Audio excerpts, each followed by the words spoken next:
Welcome to the Gentleman Project podcast. I'm Cory Moore, and usually Kirk would say, and I'm Kirk Chug, but Kirk isn't with us today because he's doing the right thing. He's with his kids at their football game. We are super proud of him for picking his kids over the podcast today. So you're going to have to listen to me and my amazing guest, Blake Red, who's been a longtime friend of mine. We've done business together. Our families know each other, and I invited Blake because I've always been impressed of how he puts his family first. That's very obvious in his life. So Blake, welcome to the podcast. Thanks for having me, Cory. It's great to be here. So Blake, give the listeners a little bit of an overview of who's Blake Red, what you do for a living, and your family makeup. So what I do for a living, I'm the owner of a large commercial roofing company.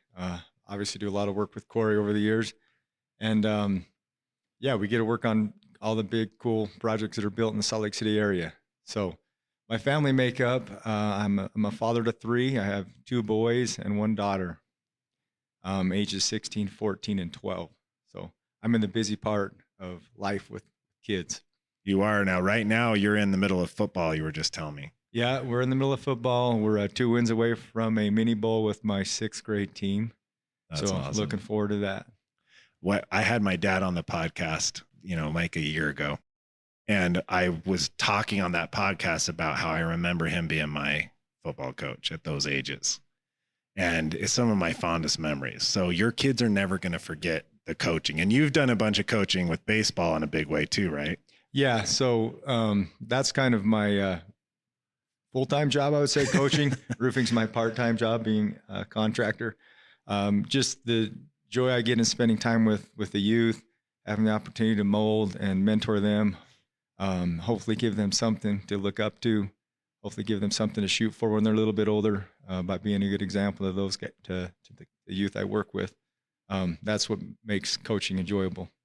Sports let's go in the sports vein a little bit, because I think that's a great way for kids to learn a lot of lessons. What kind of things do you try to teach your kids and the other youth that you're coaching? What kind of things do you teach them, and how do you go about that? Probably one of the biggest things, and I've heard this on your podcast and on a few of the episodes I've listened to, is that you can do hard things. You're a lot more capable of doing hard things than you actually believe. One fact about myself is I'm big into physical fitness. I love working out. I love training. I love CrossFit. I compete at a pretty high level with CrossFit. And what I like about physical fitness is it teaches you about hard work, dedication, work ethic, sacrifice. It's one of the few things you can't buy, you can't steal, you can't borrow it. You just have to earn it. So that's what I like about coaching. It teaches them about work ethic, life lessons. Yeah, if you're sitting in the studio, you could see that Blake's ripped because he's been doing CrossFit for a while, and you can't fake it in sports or CrossFit. No, you can't fake it. That's one of the things that you cannot fake. Yeah. I just try to be that example. I kind of have a philosophy in life, and that's lead by example. I tell my children that all the time. Your walk has to be much louder than your talk. For my kids to pay attention and the boys I coach to pay attention to me, I can't say one thing and live a totally different life. They see the example, and I don't expect anything out of my kids, meaning my own children and the boys I coach, that I wouldn't expect out of myself. Those kids that are in sports, I think it really helps them to have that idea of can do hard things, have integrity. I love golf for that. Blake and I have played a little golf together here and there, and I always tell my little boy, can't fake it in golf either. Your score's your score. And if you cheat, that's the worst thing you could ever do. It's game over. You don't want to lose your honesty and integrity over golf. Right. Correct. Or any other sport. CrossFit's the same way. You can cheat reps. You can cheat weight.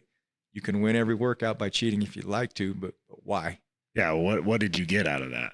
Yep. Yeah. Agreed. So I, know your family pretty well. I know your dad pretty well. Talk to us about some of the things that you're thankful for that your dad taught you, things that you're trying to now teach your kids, or that your mom taught you, Okay. So that's interesting, because as far as parents go, I feel like I won the lottery with parents. I have great parents. Been very blessed to have the parents that I have. So they both have unique personalities. Both are completely different personalities. My dad's this rough and tough guy, and my mom has a heart of gold, really sensitive, really sweet, loves everybody, gets along with everybody. So as far as what my parents taught me, I think my dad's biggest goal was to make sure we were tough. Not sure why. That was pretty important to him, but I am thankful for that. He taught me how to be tough. He taught me how to work hard. It isn't an easy world out there. It requires some toughness. And my mom, on the other hand, she taught me how to serve others. She taught me how to love others unconditionally, and look for the good in all people. My mom is always serving other people, and so I'm the same way. I love to help other people, and I'm hoping I can pass that desire down to my kids. They'll have a desire to serve others as well. Is there some how behind that? I always am trying to figure out, how do I teach my kids hard work, and how do I teach them this resiliency that we've talked about before? Was there some how with your dad on that? That's a good question. First of all, I watched him, again, back to the example part. I knew he worked hard. And sometimes as a father, I don't know that my kids necessarily understand how hard I work, that I'm gone at 5 a.m, home at 5 p.m. And I don't expect them to understand that. And I didn't necessarily understand that when I was watching my dad do it, when he built his business. But when he would take me to, say, work on sports or do a project around the house, he was out there working hard with us. He showed us how to work. And I don't think we can expect our children just to see that we work hard by being gone 12 hours a day. They have to physically be with us and do things side by side to understand work ethic. Yeah, I remember my dad, the way he did it is in the backyard. We put in the sprinkling system, and we put in the grass, and we put in the rocks, and we put in the, we mowed the grass every weekend, and we did projects like like you're saying, and he was right there. Right. And he could have probably easily paid somebody to do those projects for you. Maybe not, caused everybody a lot less heartache and grief in the process if your family projects were anything like mine growing up. Yeah, exactly. A little bit of belly aching going on. Yeah. My dad used to say, if you're not bleeding, you're not working. And that was his way of saying, don't go in the house or leave because you're bleeding a little bit. Right. Yeah. I know your dad well. And I think Rob and Frank are from the same school. Yeah, exactly. So how about your mom? Was it the same kind of thing? Like she showed you these great attributes she has from example? Yeah, basically from example. We'd always joke around growing up that she was out saving the world. She's the world saver. She's a very genuine person, puts everyone first, always willing to help anybody, regardless of why they're in the situation they're in. So talk to us about some of the struggles you've had. Like, what are some things that you either wish you would have done different, or advice that you might give a dad listening that, might be newer in his journey? You're kind of in the middle of the journey like I am, right? But we've got some years under our belt. So is there any lessons learned or stories of things that you would do different? Well, I mean, let's be honest, being a father, it's honestly the greatest honor of my life. But the flip side of that is it's not easy. Kids do not come with instruction manuals. Every kid's different. The only advice I could probably give young fathers is just enjoy every stage of life. They're all different. They all have their different challenges, but there's so many cool and fun things at every stage in life, regardless of the age. I'm at the point in life now where I'm watching my sophomore play high school baseball. I'm watching my youngest son play tackle football. I'm watching my daughter be a cheerleader at junior high school. They're all fun phases. They're just different and have different challenges. One of the challenges I have right now is my kids are getting a little older and they don't need me like they used to need me. And that was hard. It is hard. They used to always want to go to Lowe's with me, the grocery store. Now they don't. But I understand that's part of growing up. I was the same way, I'm sure. All right. So you have one driving? I have one driving, and I don't see him much anymore. Yeah. I have one that's about to drive. I don't know about you. I'm harder on my oldest. Yes. Were you that way? I know my dad was, and I'm the oldest, so I can say that. So I'm the oldest, and I would say I'm the hardest on my oldest as well. My brother seems like he could get away with anything. We used to call him the golden boy in our family. He's a good guy though, by the way, but that's probably well deserved actually. But yeah, being the oldest, I expect the most out of my oldest son, and not sure why, but that's just the way it is. I remember talking to my dad and being upset about that. Like, I don't understand how you're treating these two other kids so much different than you treated me. And he kind of goes, well, over time, you realize that none of your kids are going to be perfect. And quite frankly, that you just don't need to be quite that hard on them. Yeah. Yeah.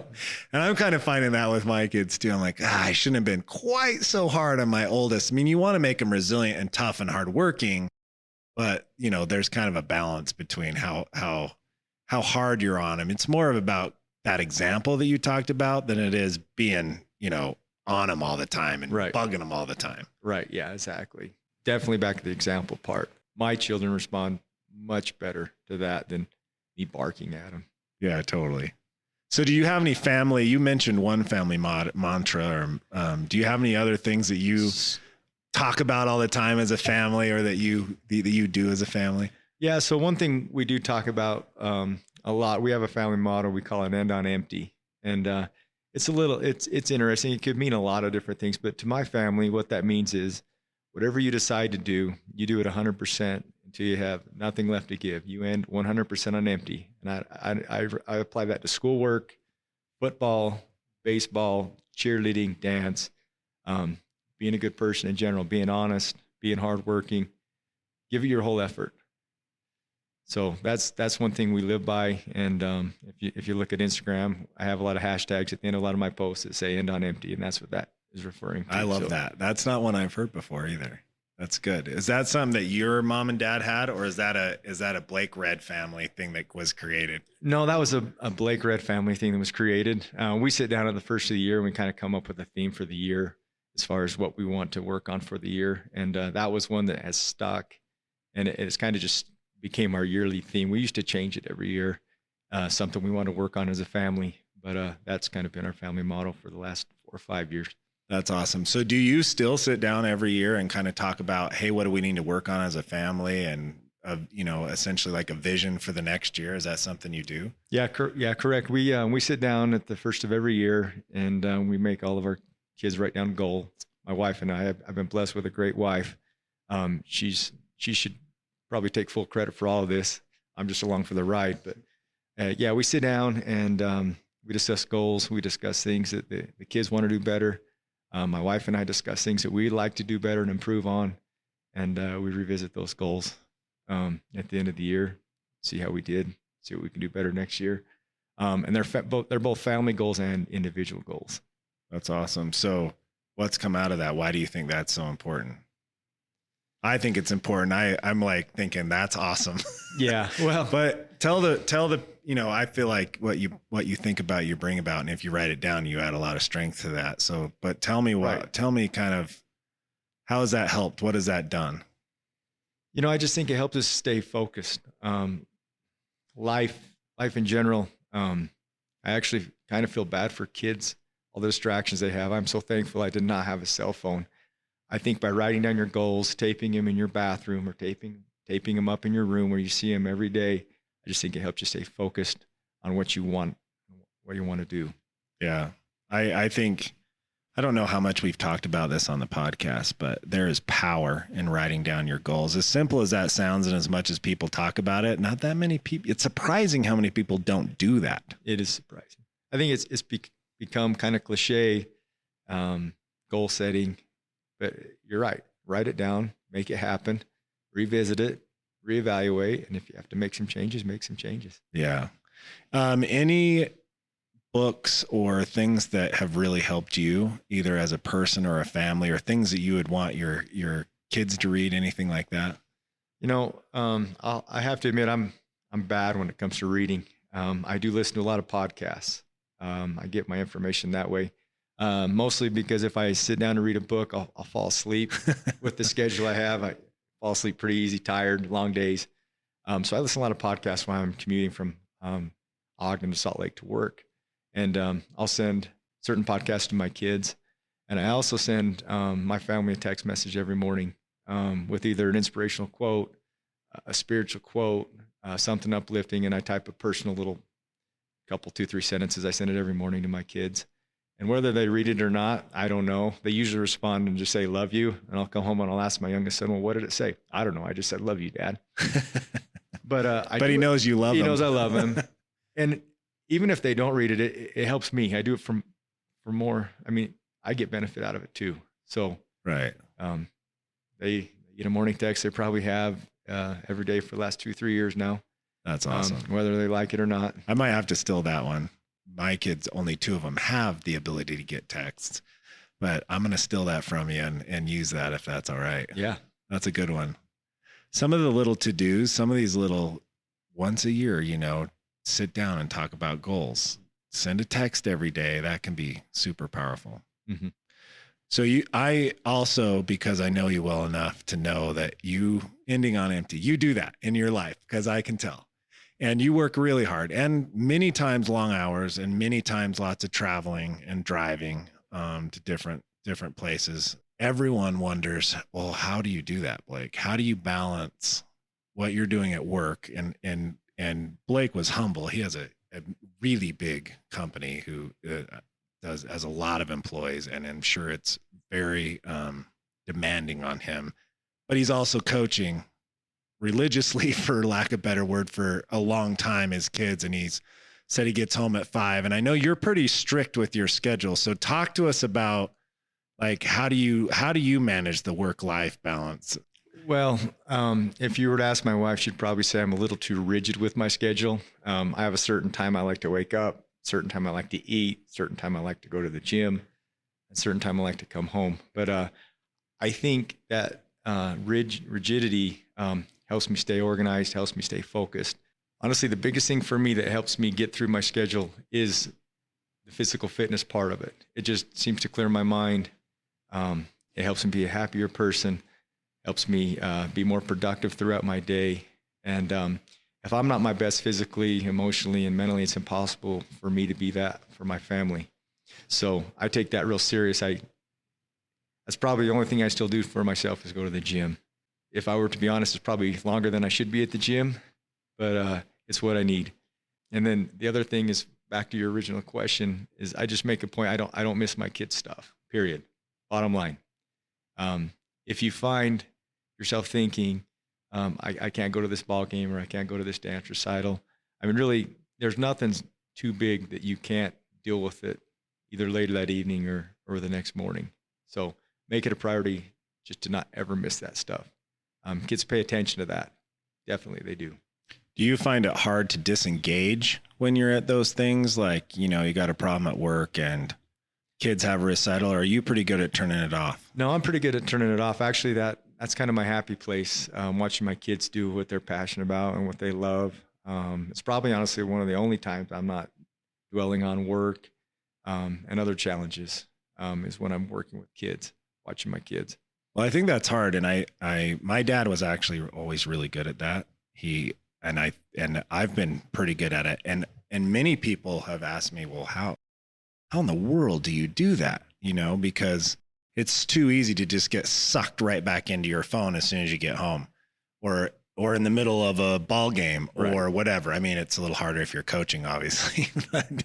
But it's pretty easy, right? It's really easy. And for my dad, it was just, he just made it, it was what it was. I turn it off when I get home, period. Unless there's a major emergency of some kind. So is that just more of a discipline and a decision thing, you think? Yeah, I think so. I think it's a decision. I think it's what you prioritize, right? So sometimes I ask myself, if I find myself saying I don't have time for this, if I reverse it and say, do I not have time for this, or is it not a priority to me? I get the answer real quick on what my priority needs to be. And back to the example thing we were talking about earlier, my dad never missed any of my ball games, regardless of where he was at. I remember him flying home from projects out of state to make football games, baseball games. I watched my dad. I could probably count on one hand all the years I was doing activities as a youth that he missed. He was always present. That's awesome. One of the things I think we all think about and are concerned about is, are we connecting with our kids? Are we building this relationship of trust so that they'll come to us, so that if they have issues, we're there for them? How do you connect? How do you build relationships with your kids? Well, I think the way we build relationships with anybody is by spending time with that person. We all know if we're a priority to somebody, and we all know if we're not. We get the feeling, we know how people make us feel. And so by spending time with your children, they understand you're a priority to them. And that's the biggest thing. Now, if you're going to be with them and you're going to be doing a certain activity with them and you're looking at your phone, kids know that. Kids understand that. They feel it. They sense it. So the biggest thing is being present and spending time. And I'm really concerned when I'm finished raising my 3 children, what I'm going to do with myself. My wife's concerned as well for my well-being. I'm sure I'll find something, but I put a lot of time into my kids. That's a high-class problem, I would say. Yeah.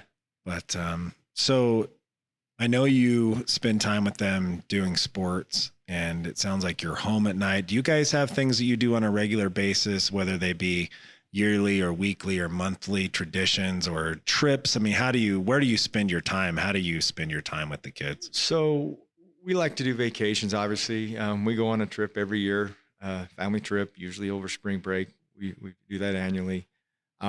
With my 2 sons, we love the outdoors together. We look forward to hunting season every year. We do that. We spend a lot of time in the mountains, October, November.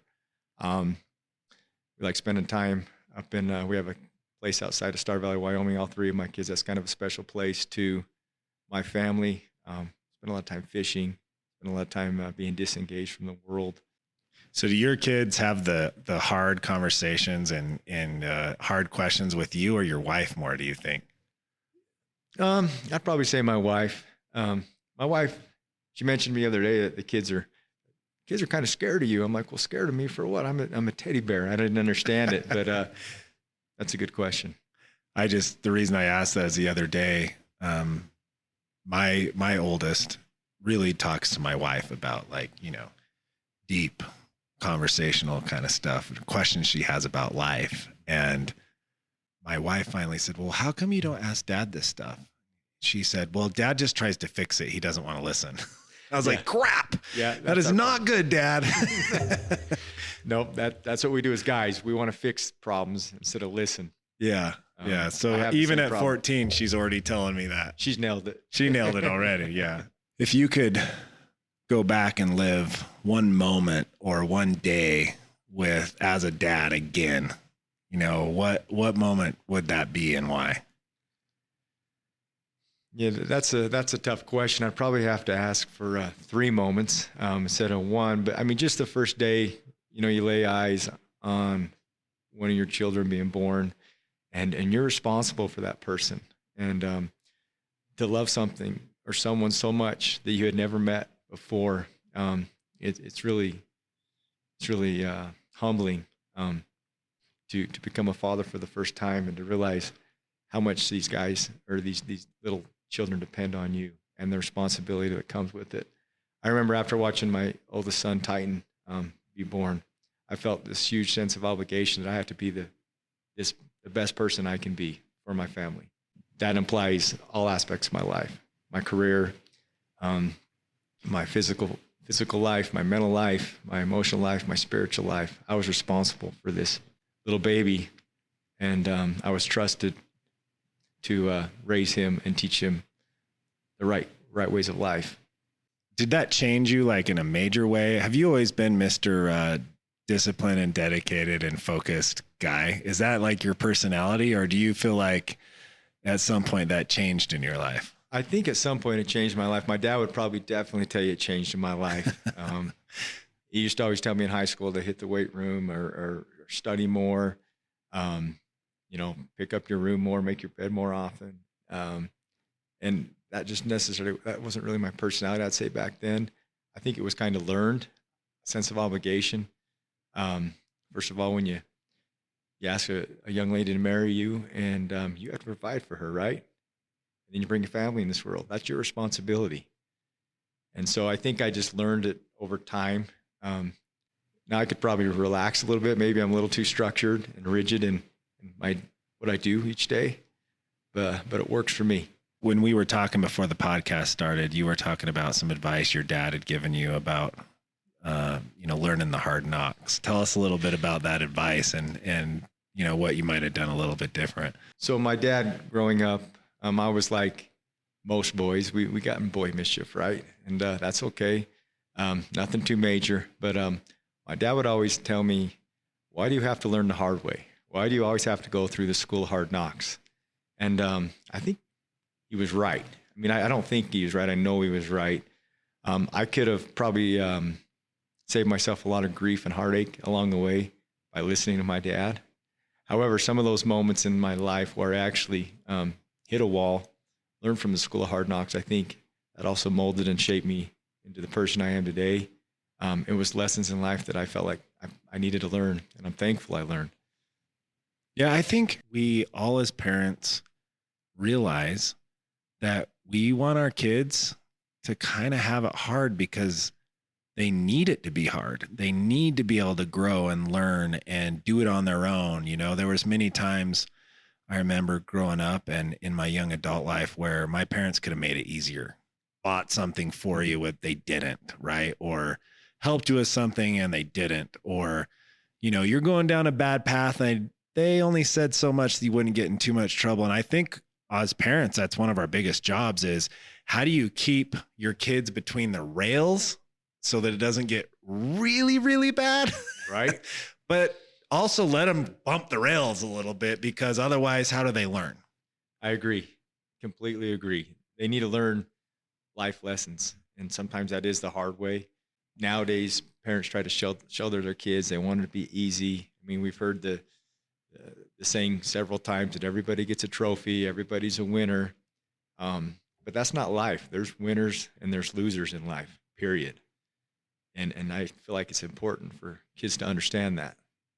Yeah, no, I totally agree. I think I'm still trying to figure that out, right? I'm still trying to figure out, well, how far should I allow them to go on this long string? And how far is too far? I always tell my kids, I'm like, please, please, please, no matter what you do, don't do drugs. Like that's way out of bounds. Yeah. And I try to explain them to the why. Like, let me tell you that that's so far removed from the middle of the road that you're just going to ruin your life. Correct. It's going to be bad, no matter what happens. Right. Nothing good is going to come from that. And so in our home, we call those non-negotiables. There you go. And drugs is one of the non-negotiables in our home. I understand kids are going to be kids. They're going to do funny things, and there's certain things that aren't funny now that they do that will be funny in a year. They're just not funny right now. That's what my dad used to tell me when I'd get in trouble. It's not funny right now, but it'll probably be funny in a year. But I'm mad at you right now. So that's good. Your dad had a good sense of reality, didn't he? Yeah, he did. Anyway, yeah, just certain things are non-negotiable in our home, and drugs being one, alcohol being one, just because of the simple fact I'm not against alcohol, but I watched my grandfather abuse alcohol and have a struggle throughout his life. So that's one in my home as well. And there's others, I won't get into them, but there's just certain things that are non-negotiable. And I think that's a good way to kind of keep him between the lines, but yet let him learn and grow. Yeah. I mean, you want to keep them off drugs and alcohol and certain sexual things. I mean, there's just this list of things that I think as all of us as parents, we realize that, we kind of want life to be a little hard so that you can learn and grow and get stronger, but not so much that you have a heart attack and life falls apart, right? Not so much that you can't get back. Right. Yeah. And that's those non-negotiables. That right? is. And one other thing we say at our house is you're always one decision away from a totally different life. So with that being said, that kind of goes back to the non-negotiable part. One decision you make as a youth, it could change your life forever. That's true. I had a friend of mine who was teaching a lesson to some youth, and you may have heard of this type of a lesson, but it was the decade of decisions. And the idea there was, these were like 14-year-olds, and the decisions you're going to make from 14 to 24, think of those. I mean, you're talking, college, you're talking who you're going to marry, you're talking career, you're talking most of the big trouble you're going to get in would be in that time frame typically, right? Absolutely. So this idea that telling a 14-year-old that, you think you're super young, and you are, and you're going to make mistakes, and that's great. But be careful about how many big mistakes you make, because you're going to make a lot of the biggest decisions of your life in the next 10 years. Correct. And so I try to teach my kids that too. That idea of one decision can change everything. Well, especially in this, this early part of your life. Not that you can't rebound, not that you can't get back to what you hoped your dreams were, that kind of a thing, but it can be harder or it can be easier. Right. Right. You choose. Yeah. It's your choice. We can only help you so much as parents. Something that we ask everyone on the podcast at the end of the podcast, and you've probably heard this question before, but we always ask everyone, what does it mean to be a gentleman? We ask this question because Kirk, who usually is co-hosting with me, his boys at 5, they were twins at 5, and he was referring to his clients as gentlemen. And his 5-year-olds go, Dad, what's a gentleman? And he really thought, wow, how do I teach my kids what a gentleman is? And that's how this gentleman project was born. He started teaching his boys what he felt a gentleman was, right? So talking to, like your boys, and we, it's expanded to what is a gentleman, what is a lady maybe, but right. If you were talking to your boys and you wanted to explain to them, this is what a gentleman means to me, what would you say? Okay. That's a good question. I just had this conversation with my 16-year-old son. He went to his first homecoming dance about 3-4 weeks ago. And I don't remember where the two of us were going. We were in the car, and it was a couple of days before the dance. And so I said, hey, do you have any questions? I said, this is your first date. I said, do you know how, what the expectation is when you go pick up your date, when you drop her off, and when you go to restaurants? He said, yeah, Dad, I know. I said, okay, well, let's hear it. So he said, well, when I go ring the doorbell. I pick her up, ask her mom and dad what time she needs to be home. I bring her out to the truck. I open the door for her. I shut the door for her. At the restaurants, I pull a chair out for her. I open and close doors for her. So he had a pretty good idea. And I kind of think it goes back to the example thing. I've been that way with my wife. My sons, they're gonna act how I treat my wife. And my daughter's probably going to marry a guy, bless her heart, is probably a lot like me. So back to the example part and what it means to be a gentleman, that's a good question. I mean, there's a lot of things that entail being a gentleman. Yeah, there's so many things. And you know what? I think what you just said, though, is you want your kids to know what a gentleman is? Be a gentleman. Correct. I always tell my wife, well, I'm not the perfect example of my kids. I wish I was better. And I wish that I didn't have as big a temper, and I wish I was more kind more often to them, and I wish I listened more. And there's a lot of things I'm working on, right? But the one thing I have going for me is I treat their mom right. Right. And I put her on a pedestal, and she always reminds me of that, which I bless her heart to make me feel better. Right. That at least your kids are going to know, how the marriage ought to go and how they ought to be treated, Right. And there's hopefully that's what a gentleman does, right? Exactly. And you said a couple key things there. I mean, we're not perfect. We're not the perfect dads. Never will be the perfect husbands. Just try to be the best we can every day, be a little bit better today than we were yesterday, and better tomorrow than we are today. Yeah, maybe a gentleman is someone who continues to strive to be the best they can be and always ends on empty. Ends on empty, that's right. Blake, thank you so much for being with us today. I've always admired your dedication to your family and your business. I invited Blake just for that because I think he's a great example of focused dedication, putting family first, ending on empty. All the things you talk about, you do walk the talk for sure, and I appreciate that. So thank you so much for being on the podcast. Thanks for having me. Thanks everybody for joining the podcast. Have a great week and be a gentleman. Thank you.